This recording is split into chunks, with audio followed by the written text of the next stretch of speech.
नमस्कार, आपण आहोत मुंबईच्या आझाद मैदानामध्ये. आपण पाहू शकता की गेले अनेक दिवस या ठिकाणी पूर्ण महिनाभर म्हणता येईल महानगरपालिकेचं आंदोलन मोठ्या प्रमाणात चालू आहे. आपण पाहू शकता की सर्व युनियन एकत्र येऊन या ठिकाणी हा संघर्ष करत आहेत. आज आपल्यासोबत एफ नॉटचे सर्व या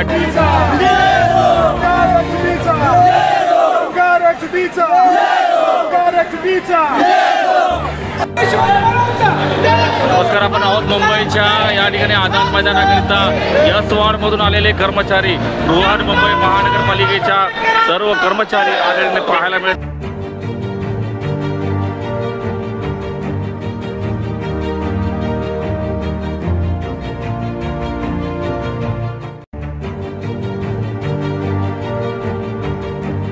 पण ते सांगितलं तरी जसं सगळ्या आपल्या नेत्यांनी सांगितलं, कोणी काही सांगितलं तरी विश्वास कोणावर ठेवायचा? ऍक्शन कमिटीवर. Yes, okay. ताकदीनं आपण सगळेजण या ठिकाणी उपस्थित होतो. महिनाभरामध्ये काय झालं काय नाही हे सगळं आपल्याला माहिती आहे. कुठला आयुक्त आला, कोण DMC आला, कुठे काय मीटिंग झाल्या वगैरे सगळं. परंतु हे सगळं होत असताना जो निर्णय आपल्याला व्हायला पाहिजे तो निर्णय आपल्यापर्यंत आला नाही, आपल्याला मिळाला नाही. आणि म्हणून महिनाभराने का होईना पण आपण थांबलो की आपल्याला निश्चितपणे काहीतरी न्याय मिळेल आणि तो न्याय देण्याचं काम या ठिकाणी बसलेले आयुक्त करतील. परंतु आयुक्त महाशय हे बोलण्याच्या मनस्थितीत नाही आहे. त्यांना सचिवालयामध्ये मंत्रालयात जायचं होतं, त्यांना फार मोठं पद पाहिजे होतं, ते पण बिचाऱ्यांना मिळालं नाही.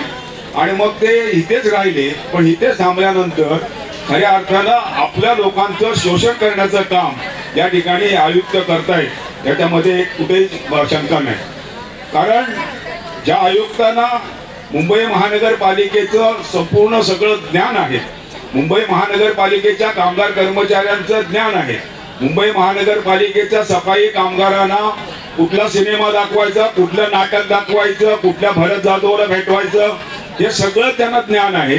आणि हे सगळं करत असताना महानगरपालिकेच्या कर्मचाऱ्याचं मनोरंजन करायचं, त्यांच्या मुलांना चांगलं शिक्षण द्यायचं आहे, त्यांना शाळा चांगल्या द्यायच्या आहेत, त्यांना चांगलं शिक्षण द्यायचं आहे, अशा पद्धतीचं कुठेतरी गाजर दाखवायचं.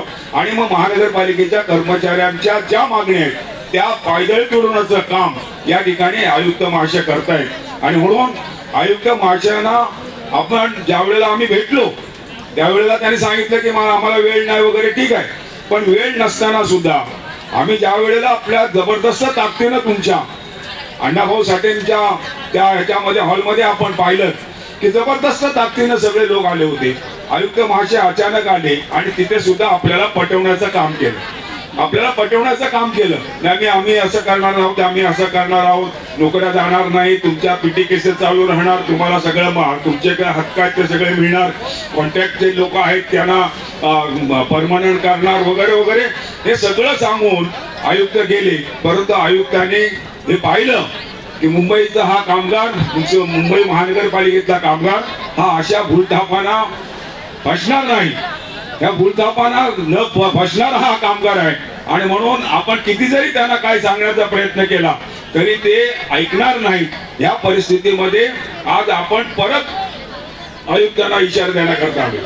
आयुक्तांना आपण इशारा दिला आणि आयुक्तांना इशारा देत असताना आपण सगळ्यांनी मिळून म्हणजे कामगारांच्या मधून, तुमच्या मधून या ठिकाणी आपण ऍक्शन कमिटी तयार केली. आम्ही नाही केली, ही ऍक्शन कमिटी तुम्ही केली. कुठल्याही नेत्यांचं मनामध्ये ते नव्हतं. परंतु ज्या वेळेला आम्हाला असं वाटलं की नाही आता आपल्याला ऍक्शन कमिटी केली पाहिजे आणि त्या ऍक्शन कमिटीच्या माध्यमातून जो काही निर्णय होईल तो ऍक्शन कमिटी ठरवेल आणि मग तो मतदानाचा अधिकार तुम्हाला देण्यात आला. तुम्ही मतं दिलीत. जवळजवळ मला वाटतं 97% आपल्याला मतं मिळाली आहेत की कुठल्याही परिस्थितीमध्ये हे जे टेंडर आहे हे रद्द झालं पाहिजे. आणि यासाठी आम्ही तुमच्या सोबत आहोत, संपावर उतरण्याची आमची ताकद आहे. अशा पद्धतीचं एक चांगला निर्णय हा तुमच्याकडून झालेला आहे. कामगारांनी तो निर्णय घेतलेला आहे आणि तो निर्णय जो झाला त्याच्याकरता ऍक्शन कमिटीने पुढचं काय करायचं, पुढे काय ठरवायचं हे ऍक्शन कमिटी ठरवणार, आम्ही नाही ठरवणार. संपावर तुम्हाला जायचंय का, टेंडर उद्या उघडल्यानंतर आणखी काय करायचं आहे वगैरे हे तुम्हाला ऍक्शन कमिटी सांगणार आहे. ऍक्शन कमिटी सांगेल त्याप्रमाणे आपल्याला ऐकावं लागेल. ऍक्शन कमिटीने सांगितलं ठीक आहे आपल्याला मुख्यमंत्र्याला भेटायचं आहे, मुख्यमंत्र्याला भेटू. ऍक्शन कमिटीने सांगितलं या ठिकाणी मंत्री महोदय येत आहेत, ते काय म्हणतात त्यांचं ऐका, तरी आमची तयारी आहे, आपली सगळ्यांची तयारी आहे. पण सगळं हे होत असताना जे ऍक्शन कमिटी ठरवेल त्या पद्धतीने आपण सगळ्यांनी आपल्या ज्या मागण्या आहेत त्या पात्रात मांडून घेण्यासाठी एकत्र आलं पाहिजे. मला माहिती आहे की संपूर्ण मुंबई शहरामध्ये हे अतिशय वेगळं असं वातावरण तयार झालेलं आहे. पेपरला वाचता आपण की काहीतरी होऊ शकतं, साफसफाई कर्मचारी या ठिकाणी जर संपावर गेला तर काय होऊ शकतं याचं भयानक चित्र काही काही वर्तमानपत्रावर सुद्धा देतात. आणि खरी गोष्ट आहे की आपण एक दिवस जर गाडीवर गेलो नाही, एक दिवस जर आपण कचरा उचलला नाही तर या लोकांना आयुक्तांना सुद्धा नाक असं धरून चालावं लागेल, नाक धरून चालावं लागेल अशी परिस्थिती मुंबईमध्ये होऊ शकते. आणि त्याचं कारण असं की आपल्याला नुसतं मुंबई महानगरपालिकेच्या कामगार कर्मचारी नव्हे तर या मुंबईमधल्या आणि विशेषतः महाराष्ट्रातल्या सगळ्या लोकांनी आपल्याला जबरदस्त पाठिंबा दिलाय. आणि तो पाठिंबा घेऊनच आज आपण आहोत. जबरदस्त पाठिंबा दिलाय आमच्या कमिटीने, म्हणजे आपल्या युनियनचे आमचे जे 6 घटकच आम्ही शरद पवार साहेबांना भेटलो, आम्ही उद्धव साहेबांना भेटलो, आम्ही रामदास आठवले साहेबांना भेटलो, आम्ही बाळासाहेब आंबेडकरांना भेटलो. प्रत्येकाने सांगितलं की तुमचा लढा योग्य आहे आणि तुम्ही या ठिकाणी उतरा, तुमच्या सोबत आम्ही आहोत. कुणी असं झिकारलं नाही किंवा असं काय म्हटलं नाही कुणी. प्रत्येकाने सांगितलं आम्ही तुमच्या सोबत आहोत. आणि त्याप्रमाणे विधानसभेमध्ये प्रश्न आला, विधान भवनामध्ये प्रश्न आला, त्या ठिकाणी आमचे अनिल परब त्यांनी त्या ठिकाणी चांगला आवाज उठवला, प्रवीण दरेकरने जो आवाज उठवला. ही सगळी मंडळी आपल्या सोबत आहेत, आपल्या सोबत आहेत. कारण आपला जो लढा आहे हा न्याय लढा आहे. आणि त्यासाठी जे ऍक्शन कमिटी काय ठरवेल सांगेल ते तुम्ही सगळ्यांनी मान्य करायचं आहे. या ठिकाणी मंत्री महोदय येतील, आल्यानंतर त्यांचं काय म्हणणं असेल, त्यांना काय निरोप असेल, टेंडर रद्द करायचं की आणखी त्याच्यामध्ये काय तुकडे पाडायचे, एका मंत्र्याच्या पोराला द्यायचं, एकाच्या बायकोला द्यायचं, एकाच्या मेवण्याला द्यायचं, जे काय ठरेल ते सांगतील.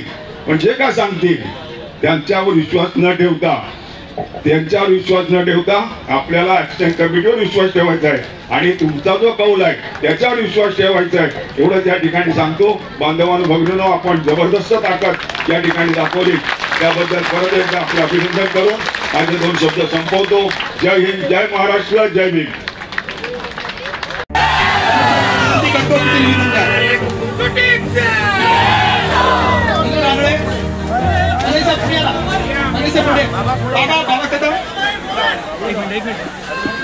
साहेब इकडे